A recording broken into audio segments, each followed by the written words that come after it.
بسم اللہ الرحمن الرحیم۔ اجمیر شریف میں ایک مندر تھا جو اس وقت کا سب سے بڑا مندر تھا اور صرف راجاؤں اور رانیوں کی عبادت کے لیے مخصوص تھا۔ مندر کے ساتھ ہی ایک تالاب تھا جس کا نام اناساگر تھا۔ ہندو لوگ اس تالاب کے پانی کو انتہائی معتبر خیال کرتے تھے۔ ان کا عقیدہ تھا کہ جو اس تالاب میں غسل کر لے اس کے سب گناہ جھڑ جاتے ہیں۔ کہتے ہیں اس مندر میں رات کو اتنے چراغ جلتے تھے کہ ایک رات میں 3.5 من تیل ان چراغوں میں استعمال ہوتا تھا۔ ارد گرد کے کئی دیہات مندر کے نام تھے، یعنی ان دیہات کی آمدن مندر پر خرچ ہوتی تھی۔ مندر میں ہزاروں ملازمین تھے جن کا کام آنے والوں کی رہنمائی کرنا تھا کہ کون سا خدا بیٹے عطا کرنے والا ہے، کون سا دیوتا صحت و تندرستی کا مالک ہے اور کس مورتی کی پوجا سے دولت مہربان ہوتی ہے۔ خواجہ غریب نواز رحمۃ اللہ علیہ اس مندر میں تشریف لے گئے اور اناساگر سے کچھ فاصلے پر چٹائی بچھا کر اپنے مریدوں کے ہمراہ بیٹھ گئے۔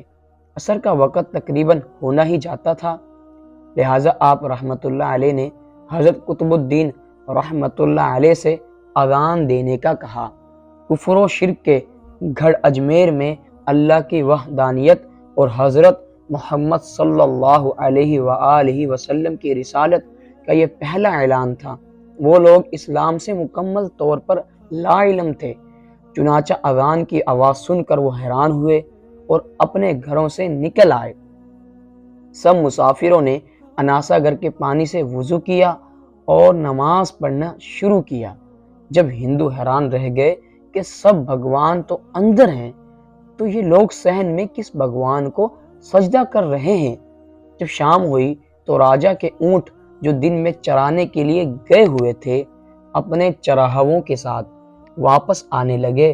اتفاق سے جہاں حضرت خواجہ رحمۃ اللہ علیہ اپنے ساتھیوں کے ساتھ بیٹھے تھے وہ جگہ راجا کے اونٹوں کے بیٹھنے کی تھی۔ چراہوں نے آپ رحمۃ اللہ علیہ سے کہا، اٹھو بابا، اونٹوں کے بیٹھنے کی جگہ خالی کرو۔ آپ رحمۃ اللہ علیہ نے فرمایا، اتنا میدان پڑا ہے، اونٹ تو کہیں بھی بیٹھ جائیں گے، کیوں مسافروں کو تنگ کرتے ہو؟ وہ نہ مانے اور مسلسل اصرار کرتے رہے کہ اونٹ اسی جگہ بیٹھیں گے۔ آخر انہوں نے بہت بدتمیزی سے کہا، یہ راجا کے اونٹوں کی بیٹھنے کی جگہ ہے اور ادھر راجا کے اونٹ ہی بیٹھیں گے، تم لوگ کہیں اور ڈیرا لگاؤ۔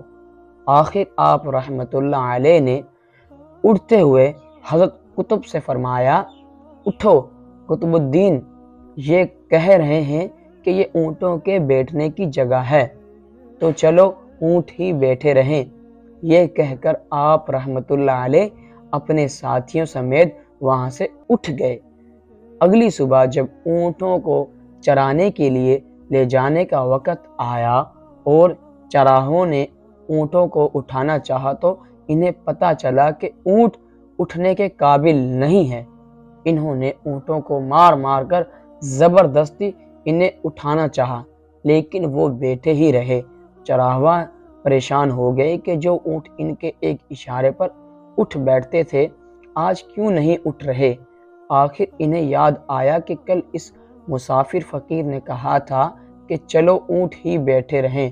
لوگ اکٹھا ہونا شروع ہو گئے، کوئی کہہ رہا تھا فقیر کوئی کامل جادوگر ہے اور کسی نے خیال ظاہر کیا کہ وہ کوئی بھگوان کا اوتار ہے۔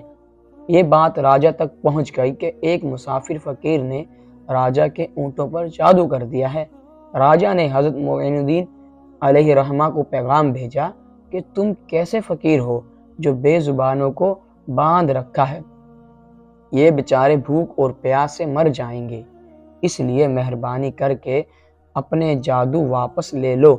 آپ رحمۃ اللہ علیہ نے فرمایا، ہم مسلمان ہیں اور مسلمان بد دعا نہیں کرتے نہ ہی جادو۔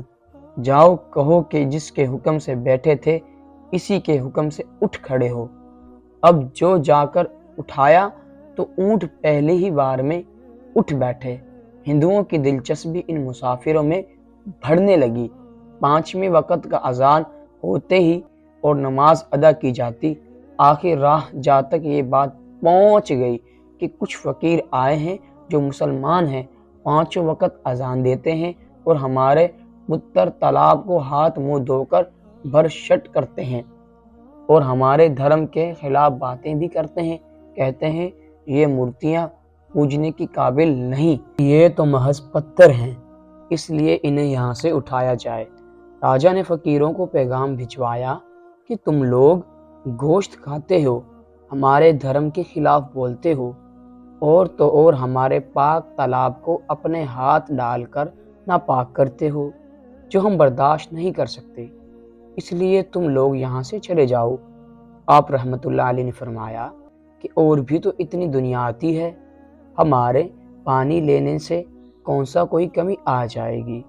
لیکن وہ کہنے لگے کہ وہ سب ہمارے اپنے دھرم کے لوگ ہیں اور تم دوسرے دھرم کے ہو، آئندہ تم لوگوں نے تالاب کو ناپاک کیا تو ہم سختی سے پیش آئیں گے۔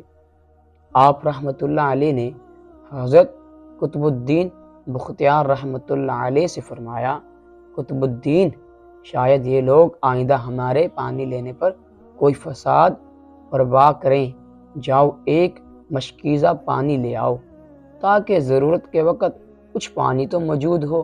لہٰذا حضرت قطب رحمۃ اللہ علیہ نے ان سے فرمایا، چلو ہم مشکیزہ بھر لیتے ہیں۔ وہ اس شرط پر مان گئے کہ تمہارا جسم پانی سے نہ چھوئے۔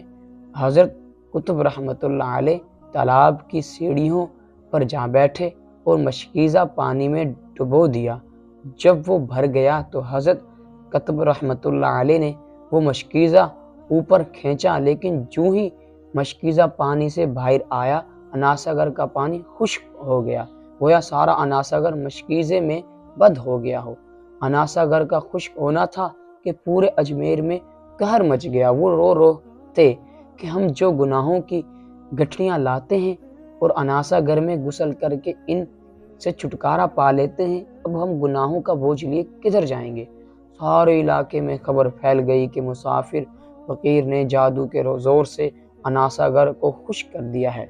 راجہ اس نئی صورتحال سے بہت پریشان ہوا۔ اس نے اپنے وزیروں کو بلایا، سب نے یہی کہا کہ فقیر یا تو جادوگر ہے یا پھر واقعی کوئی کامل فقیر ہے۔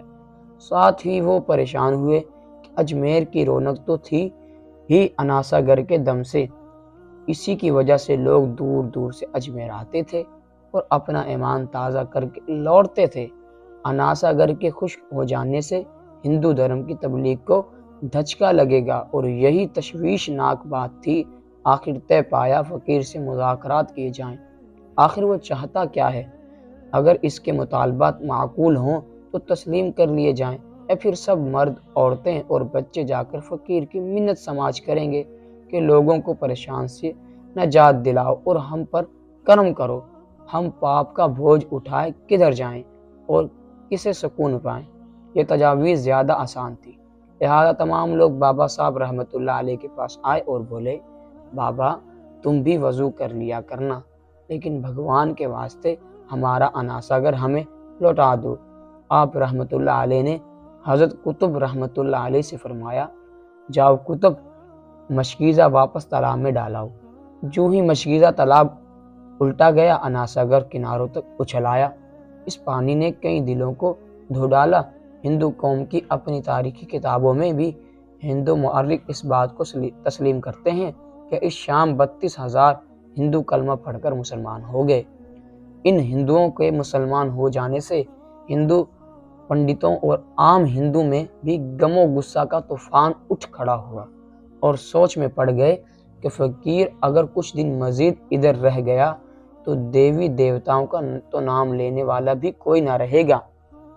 لہٰذا لوگوں نے راجہ کو مجبور کیا کہ جلد کچھ کیا جائے۔ راجہ نے مندر کے بڑے پنڈت رام دیو کو بلایا اور اسے بابا صاحب رحمۃ اللہ علیہ سے منازع رکھ کر جلد از جلد انہیں شکست دینے اور اجمیر سے باہر نکال دینے کا حکم دیا۔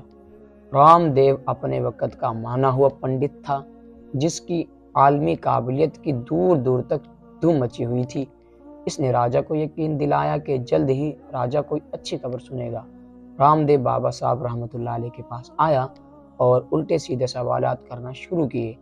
بابا صاحب رحمۃ اللہ علیہ نے خاموشی اختیار کیے۔ رکھی۔ جب رام دیو نے حد سے بڑھ کر شور مچانا شروع کیا تو بابا صاحب رحمۃ اللہ علیہ نے اس کی طرف آنکھ اٹھائی اور مسکرا کر فرمایا، رام دیو تو شور مچا رہا ہے اور میں تیرے ماتھے پر ایمان کا نور چمکتا دیکھ رہا ہوں۔ اس نگاہ اور لہجے میں جانے کیا جادو تھا کہ رام دیو قدموں پر گرا اور روتے ہوئے بولا، بابا جس دھرم کے تم ہو اسی دھرم میں مجھے بھی شامل کر لو۔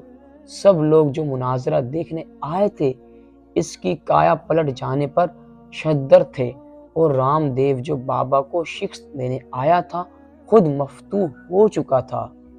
کہتے ہیں اللہ سے ملوا جاتی ہے صحبت اللہ والوں کی، اپنا رنگ دکھا جاتی ہے صحبت اللہ والوں کی۔